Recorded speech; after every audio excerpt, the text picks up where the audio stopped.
اعوذ باللہ من الشیطان الرجیم بسم اللہ الرحمن الرحیم۔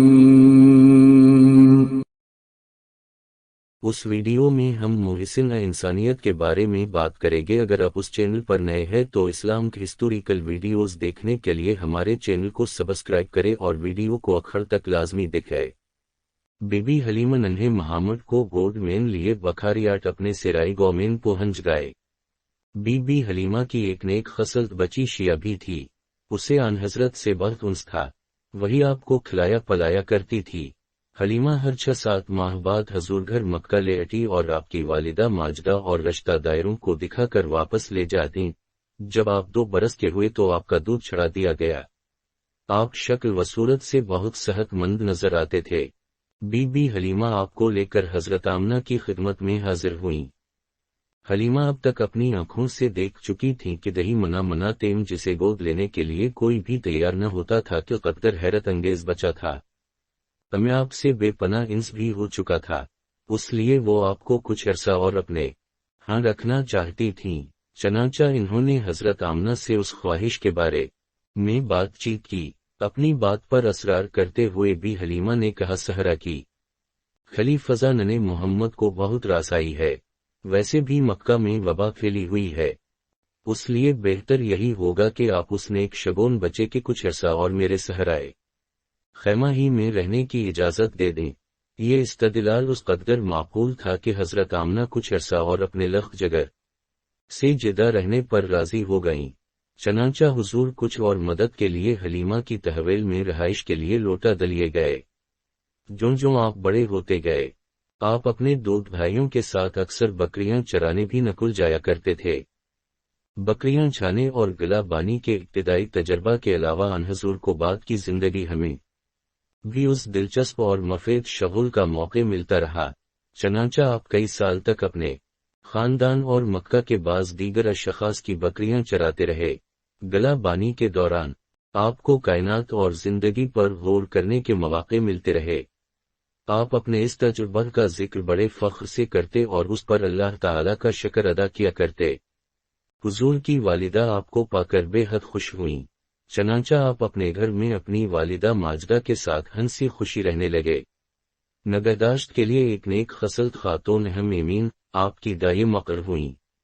آپ تقریباً کچھ برس کے تھے کہ آپ کی والدہ نے سوچا کہ مدینہ لے جا کے آپ کو اپنے ماموں سے لایا جائے اور اپنے والد ماجد کی قبر بھی دکھائی جائے۔ چنانچہ آپ کی والد آپ کے دادا عبد المطلب اور آپ کی دایا عمر امین کو ساتھ نے کہ مدینہ کی جانب روانہ ہوئیں۔ مدینہ میں ان لوگوں نے ایک ماہ قیام کیا۔ آپ نے وہاں وہ مکان بھی دیکھا جس میں آپ کے والد محترم کا انتقال ہوا تھا۔ غم زدہ والدہ نے آپ کو آپ کے والد ماجد کے حالات سنائے ہوں گے، چنانچہ ان دنوں کو اپنی قیامت کا احساس ہونے لگا۔ پھر یہ لوگ کمر کوٹنے کے لیے روانہ ہوئے۔ گھر بھی رستے ہی میں تھے کہ ابوا نامی گاؤں میں آپ کی والدہ ماجدہ بیمار ہوئیں اور وفات پا گئیں۔ انہیں وہیں دفن کر دیا گیا۔ نتھے محمد پیاری والدہ کی اچنک موت پر آبدیدہ ہو گئے۔ انہوں نے والدہ کو والد کی ناگہانی موت پر چھکے آنسو بہاتے دیکھا تھا۔ اب جب آپ کی والدہ بھی آپ کو تنہا چھوڑ کر دنیا سے رخصت ہو گئیں تو یتیمی کا پورا بوجھ آپ کے نازک کندھوں پر آ پڑا۔ آپ بے مدافسردہ خاطر ہوئے۔ شفیق دایا ہم امین نے آپ کی دلجوئی کی اور دلاسے دیتی ہوئی آپ کو اپنے ساتھ لے کر مکہ واپس پہنچ گئے۔ اگرچہ اس سفر میں مدینہ میں آپ کا قیام بے حد مفقر تھا، تاہم پھر بھی کئی باتیں آپ کے حافظہ میں جو کی تو محفوظ رہ گئیں۔ چنانچہ کئی سال بعد جب مدینہ سے گزرے تو ایک مکان کی طرف دیکھ کر فرمایا، اسی مکان میں میری والدہ نے قیام کیا تھا۔ یہ ایک تالاب کی طرف اشارہ کر کے فرمایا، گمی وہ تالاب ہے جس میں نے پیرا کی سیکھی تھی۔ ایک میدان کو دیکھا تو فرمایا، یہی وہ میدان ہے جہاں میں نفی انیسہ سے کھیلا کرتا تھا۔ اسی طرح بی بی حلیمہ اور ہم امین کی یاد اور احترام لوگ ہر کے لیے بھی آپ کے دل سے محو نہ ہوئے۔ آئندہ زندگی میں جب بھی وہ آپ کے پاس آتے، آپ احتراماً کھڑے ہو جاتے، میری ماں کہ ان سے پست جاتے، ان کے بیٹھنے کے لیے اپنی چادر اپنے ہاتھوں سے بچاتے۔ جب تک وہ بیٹھ نہ جائیں آپ احترامہ کھڑے رہتے اور ان سے اس قدر شفقت اور احترام سے باتیں کرتے کہ دیکھنے والے حیرت اور رشک سے دنگ رہ جائے۔